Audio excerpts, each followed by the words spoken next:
Balneário Camboriú, sexta-feira, 15 de julho de 2022. Muito boa noite, amigos. Já passamos das 23 horas aqui. Como eu fiz no último áudio aí de tela escura, eu comentei, né?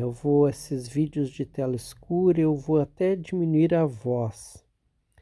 São vídeos para a pessoa colocar, começar a escutar e dormir. Dormir antes de ver a história. Quero ajudá-los a dormir, como eu também preciso às vezes dormir e não tenho algo que me acalme, que me traga paz. É isso que eu tento proporcionar para vocês. Esse áudio aqui é a continuação da história da minha personagem em Portugal. Eu vou ler aqui o que eu escrevi nos últimos dias, até onde vocês têm a história já narrada por mim, e a partir daquele momento até o último momento que eu escrevi. Depois, no final do áudio, eu faço algum comentário. Então, vamos lá. Em meio a divagações que iam a deuses e astronautas, dormiu. A lenha fazia seu papel no fogo. Maria João fazia seu papel na rádio. Naquele dia, a presença das nuvens foi inevitável.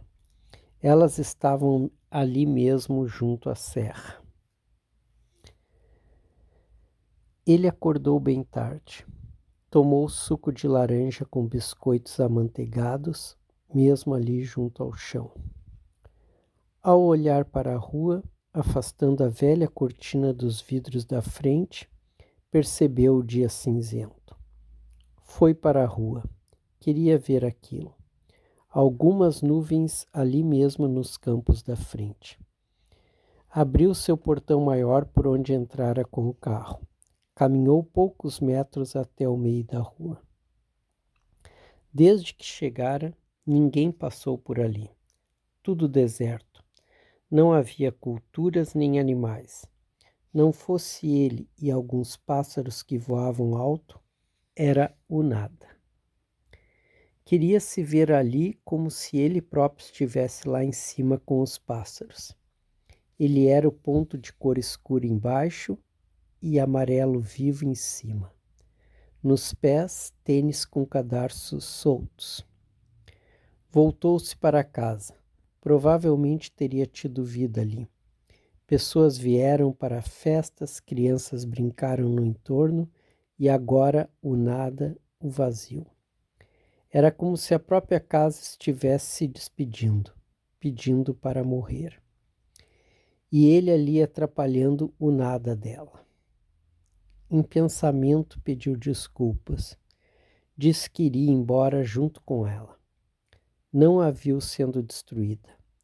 Viu-a sendo tomada pelo tempo. Algum beiral desprendendo-se aqui e ali. Algum vidro quebrado, as portas soltando-se. Até uma casa morria. Ele não. Parecia recompor-se do nada. Colocou a mão nela, entre o áspero e o morno. Arrepiou-se, tronco e braços, mas não tirou a mão. Veio à sua mente um mar revolto querendo ser tempestade.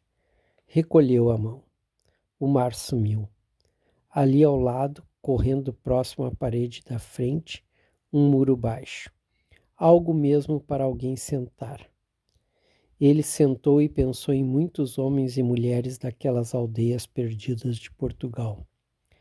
Pessoas que viram sempre o mesmo horizonte, os mesmos pássaros e as mesmas nuvens. Pessoas que casaram e tiveram os filhos por ali mesmo. Não questionaram nada. Aquela era a vida deles. Então a viveram. Pensou nas crenças daquelas pessoas. Impossível não ter um Deus. E como única opção, um padre que os ligaria à fé. Lembrou da igreja, do cemitério e da escola. Um micromundo que nem queria saber como era lá fora. E pensou que ele sabia como era lá fora e viera ali para dentro. Talvez ali, agora, ele fosse conhecer quem realmente era. Procurou ver algo na formação das nuvens. Lembrou que só crianças de antigamente faziam isso. Pensou que viu um arbusto. Uma mulher não depilada, em pé, com a cabeça jogada para trás. Não. Tremeu. Atrás dela uma adaga.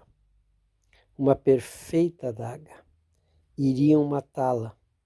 Sua mente de grandes projeções artísticas literárias já via histórias naquilo.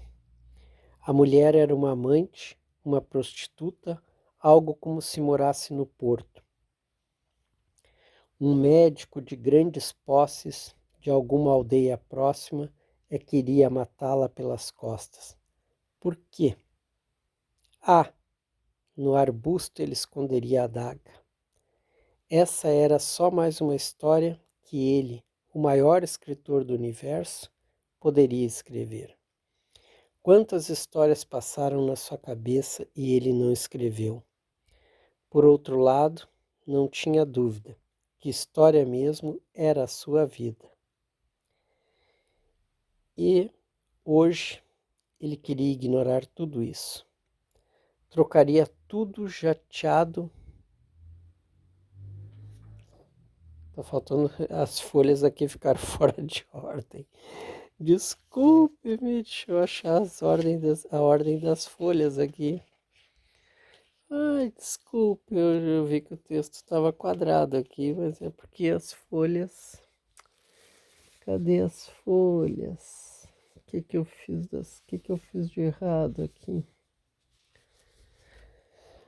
Ai, pessoal, só um pouquinho.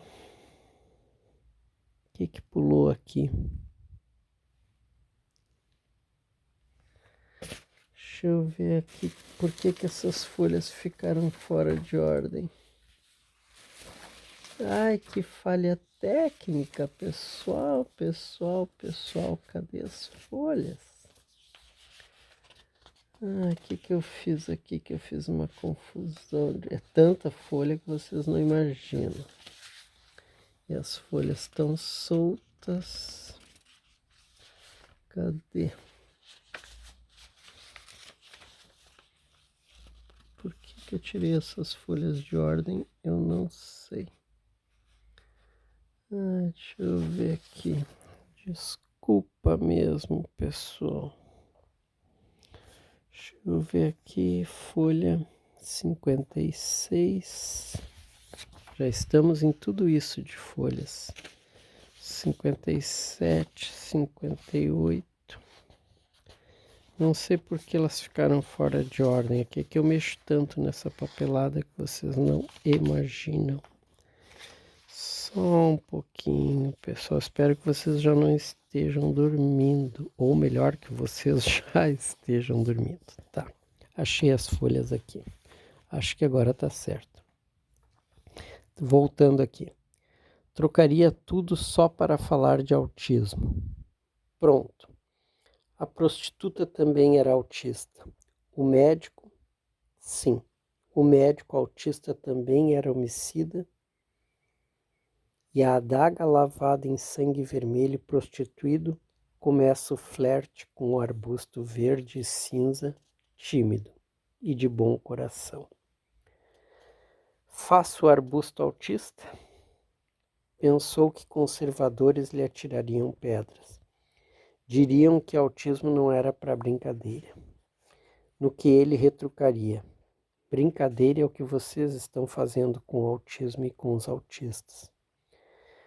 Diria para eles que autistas, sim, podem ser médicos, prostitutas, homicidas, serem tímidos, mas flertarem, e até possuírem sangue quente como a adaga da sua história. Conservadores, filhos da puta, que não querem nomear essa maldita doença. Não querem? Eu nomeio a mais terrível doença do universo. autismo. Toma, seus bostas. E, bem ao lado dele, alguns insetos em uníssono faziam.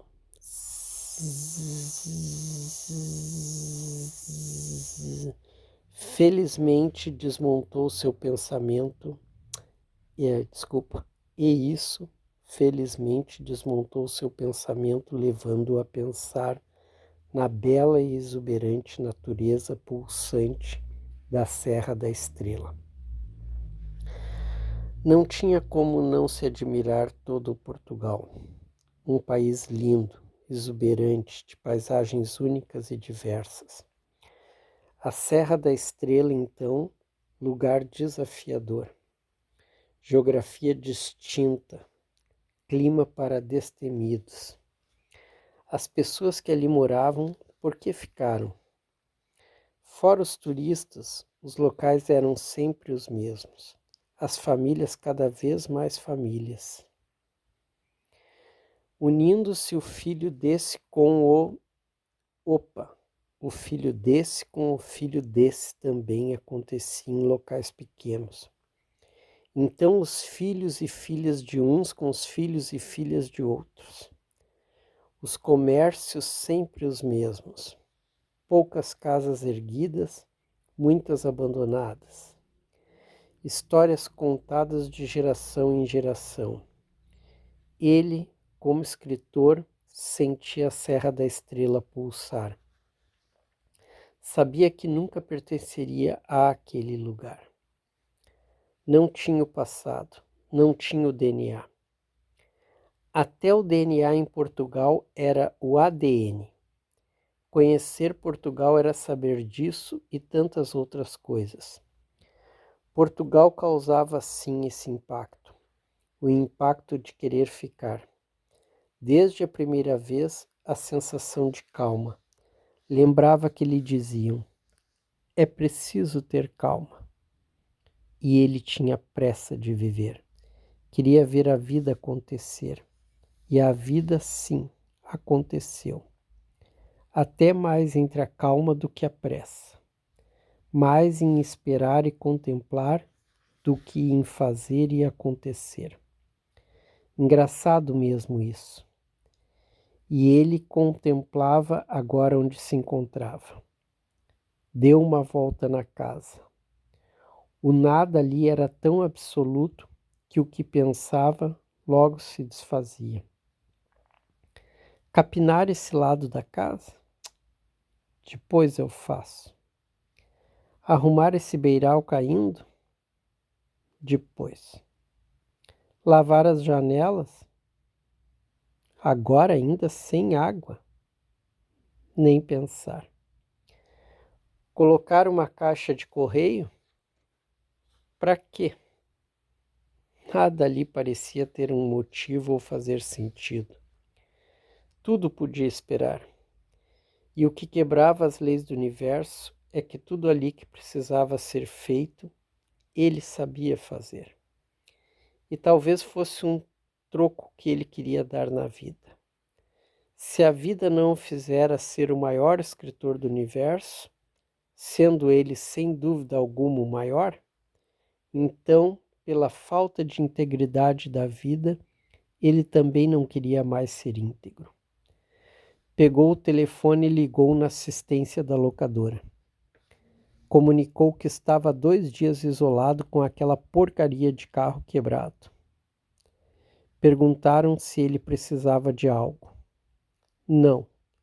Bastava apenas que retirassem o carro dali e repassassem seus prejuízos. Algo em torno de 3.000 euros. Prometeram resolver a situação. Sentou no banco do carro. Não riu. Jogou a cabeça para trás buscando o sol de olhos fechados. Não sentiu prazer em mentir. Sentiu apenas algo que imaginava ser o que os outros sentem ao pertencer ao mundo. Ele, ali, agora no meio do nada, pensava pertencer. Nem sequer desconectaria um fio. Entregaria o carro como chegar ali, íntegro. Ótimo carro. Um Corolla 2022 excelente. Nem sequer em sonho imaginou que um Corolla o podia decepcionar. Não decepcionou. Carro perfeito. E em voz alta disse: Obrigado pela companhia, amigo. Amanhã tu parte para outras histórias e eu fico para as minhas últimas. Boa sorte, companheiro. Talvez era isso. No fim da vida, se pensa que muita coisa foi em vão. Aquela sua integridade para quê? Se agora, aos 58 anos de idade, seu melhor amigo era um Toyota Corolla 2022. Das coisas que já tivera vontade, quase mais nenhuma o apetecia. Já até pensava se escrever era por gosto ou simples desespero. E do nada lhe veio que escutar em algum lugar que o azul estava desaparecendo. Como assim um mundo sem azul? Países com azul na bandeira e logo pensou que Brasil não valia porque não era um país.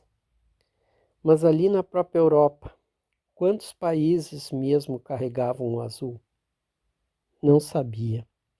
Não conhecia tanto assim aqueles países. Mas o azul era básico para muita coisa. Muita coisa tipo que? Não sabia dizer onde o azul era rei. Foda-se o azul também.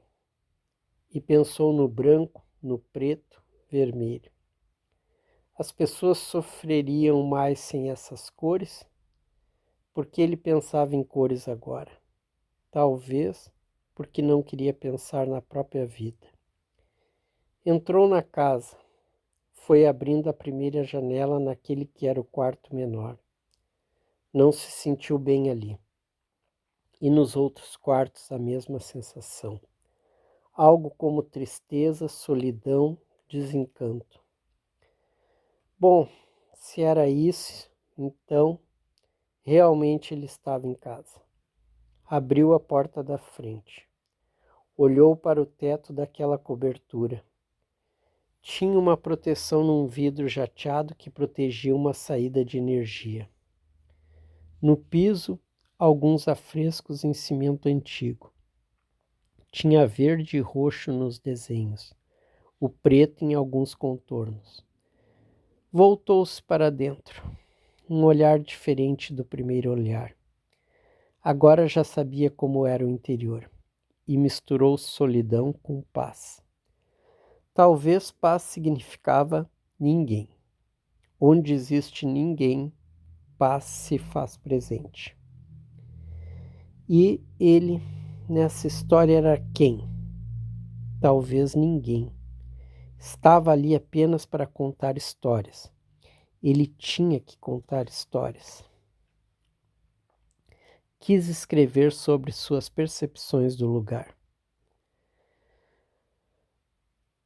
Sinto paz aqui em Verdelhos. Lugar de poucas gentes. Não é lugar de grandes acontecimentos. Os dias andam devagar. Na minha rua, nada. Nem carros, nem pessoas. Não vi ninguém. Ao longe, há montanhas em todas as direções. O verde não é aquele exuberante. É pálido. A vegetação está aqui e ali, mas intercala com áreas abertas em campos. Gosto de não ver animais. As áreas vazias me trazem paz. Todos aqui, como eu, só esperam a morte. Talvez alguns até queiram viver mais. Eu não. Anseio pela morte. Mas, enquanto ela não vem, tenho tempo de me desintegrar naquilo que sempre fui. Acabo de dar um golpe na locadora de veículos. Confesso que não senti o prazer que acredito que os outros sentem. Até queria ter uma conversa honesta com o dono da locadora. Queria que ele me contasse como se sentiu durante a vida dando golpes. E depois, ao formar a empresa com o capital roubado, o que sentiu. Queria mesmo descobrir esse prazer que os outros sentem. Ao dar o golpe, só me senti mais próximo do grupo, dessa grande massa de humanos corruptos. Não foi bom nem ruim, foi apenas normal. Talvez vivendo como todos, a vida ganhasse o sentido que não tem.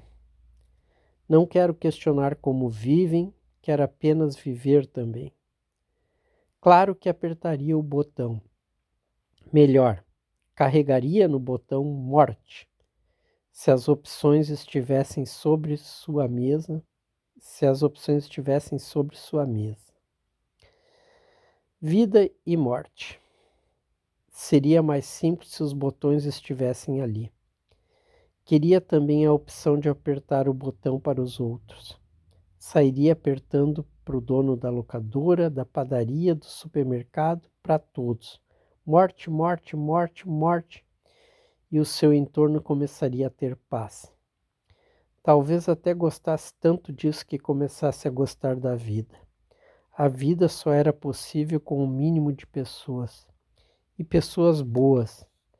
De pessoas ruins já bastava as que conhecia. Ah, se conseguisse desarmar o coração. No fim dos anos 80 tinha sido assim. Portugal tinha servido para isso.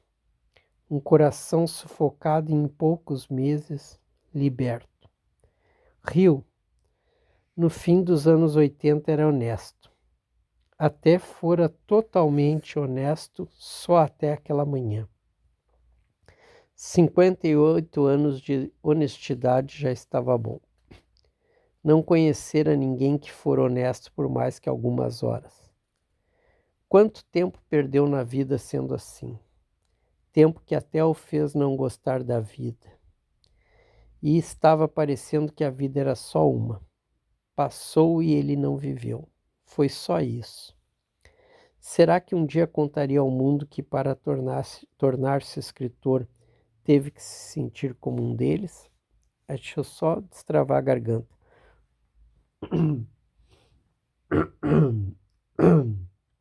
A garganta secou aqui. Desculpa.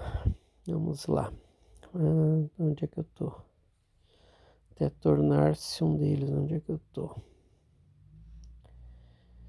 Ou melhor, não só se sentir, ser igual a eles. Tinha uma bronca com padres. Como padres aconselhavam casais se não tinham um relacionamento? Melhor ainda, como deuses queriam entender humanos se eram deuses? Deuses não precisavam pagar contas, trabalhar e enfrentar humanos.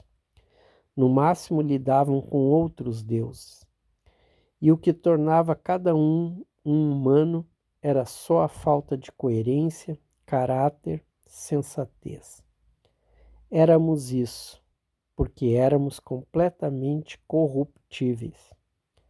Tínhamos ego, éramos sugestionáveis e acreditávamos no bem e no mal.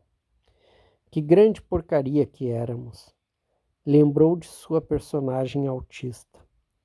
Onde mesmo parar aquela história? Pegou as folhas. Ah, tá. Parece que ela estava pelo porto num dia frio e chuvoso. Entrou num café e pediu chá. Vamos ver. Ela pensa em como a vida é crua. Não tem a beleza dos romances de outrora. Observação. Ver. Ela é jovem, então não leu bons romances. Ela não lera romances belos. A tia Fei, muito doce, sempre lhe falou daquelas belas histórias. A tia Fei. Sei não. Não casou, teve só uma namorada que não durou e terminou só. No quarto dela, as paredes cheias daqueles romances. Para ela bastava saber que muitas mulheres viveram histórias lindas com homens maravilhosos. Tia Fei era muito diferente de todas as pessoas que conhecia. Um dia, quando ela tinha 13 anos de idade, Tia Fei lhe mostrou seus arquivos com fotos de mulheres lindas. Apenas disse que gostava de ter mais as fotos de mulheres do que de homens. Já pouco tempo depois, Tia Fei apresentou a namorada. Tudo tão natural e normal. Tia Fei era sempre surpresa.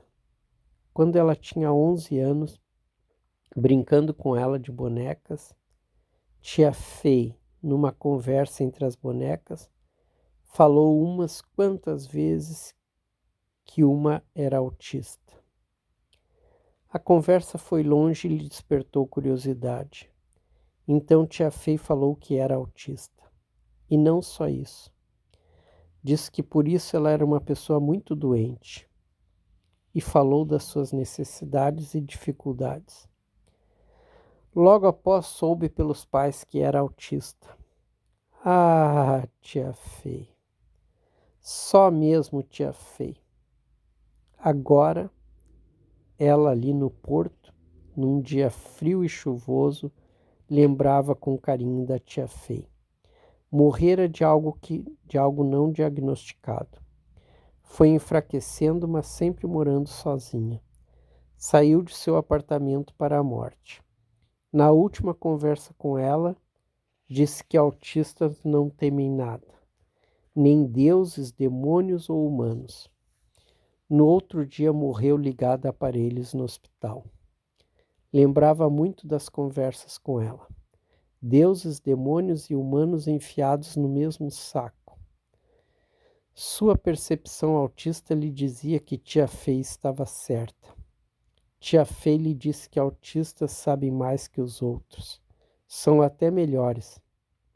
Não os provoque. Mas, sempre tem um mas. São doentes. São pessoas muito doentes. E cada um descobre onde a doença lhe afeta mais. Sempre teve suas angústias, mas lembrar de Tia Fei a acalmava, algo como um anjo próximo a ela.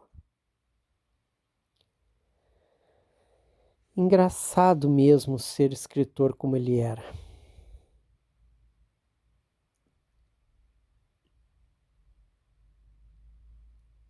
Ia ele saber, quando começou a escrever agora, da tal da Tia Fei?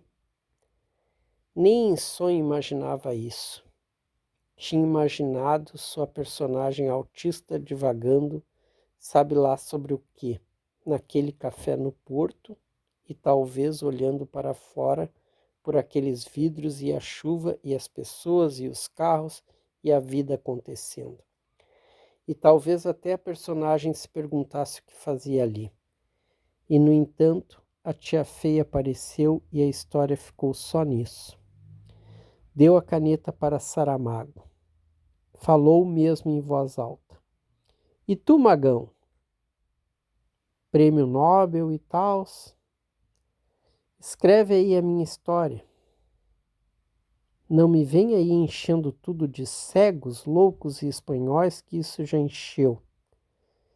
Me diz aí meus passos em Portugal. E arriscou escrever como se fosse Saramago. Em Portugal ele chega apenas com anotações num bloco. Morar em Verdelhos. Não ter amigos. Não se apaixonar e viver somente para a escrita. Não é ser lido, é sobre escrever. Ser lido é para um Saramago. KKKKK. Magão escreveu mesmo assim para tripudiar. Ele chega numa casa abandonada por muitos anos. Não consegue só morar e escrever. É curioso. Quer entender a história daquele lugar. Por que um quarto de casal, um meio casal e um de solteiro. Quem viveu ali isolado? O lugar é isolado. Por que aquela entrada ampla num lugar tão antigo e deserto? Por que ninguém mais quis viver ali? Pensou nesse início feito por Saramago. Não era nada especial. Qualquer um pensaria isso. Ele era qualquer um. Tinha mesmo pensado isso. Bom, enquanto ele escrevia a história de uma autista perdida no porto, Saramago limitou-se a descrever a simples situação da chegada dele ali. Então, Saramago, fraco, muito fraco para um Nobel.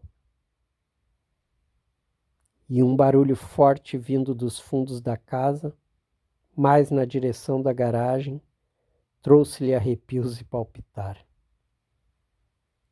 Logo quase riu. Alguma caixa daquelas em que mexera ficara mal acomodada e despencara de algum lugar. Mas que sofreu o impacto, sofreu. Era melhor deixar Saramago quieto no mundo dos mortos com tia Fei.